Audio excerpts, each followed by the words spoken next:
though the Arab nations and Iran would like Israel to disappear, Israel is here to stay.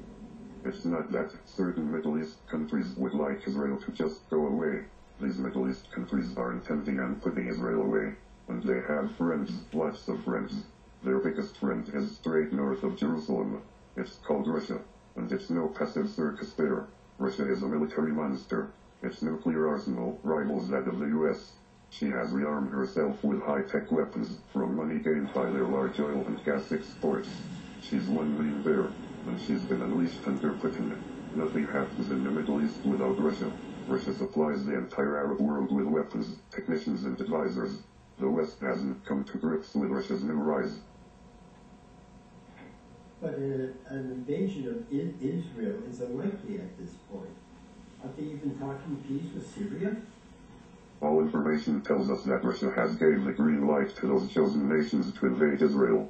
So you can face it now or face it later, but the invasion of Israel cannot be prevented. The enemies of Israel are many and friends few. You won't find any nation today that can stand alone.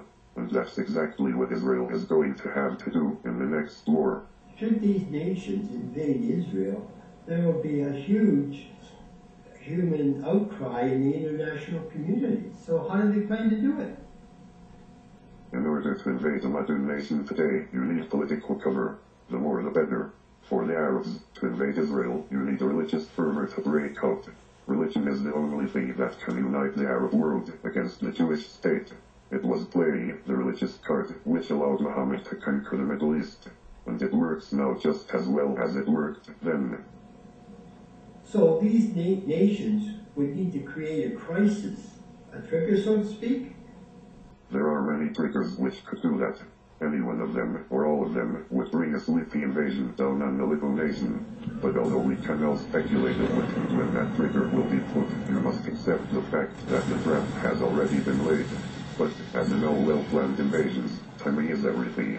The war will come as planned by these nations, on the day these nations have planned, and in the manner they have planned. Well, in the past they were very successful. The tale of the plan will astonish you in both its simplicity and thoroughness.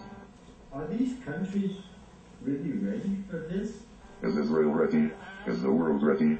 The ingenious plan of these nations makes its discovery almost impossible, and the simplicity of the plan makes the invasion unpreventable, even by the powerful, high-tech armed forces of Israel. The Arab nations have tried to defeat Israel a few times. It hasn't worked well for them. So what's going to make this time any different?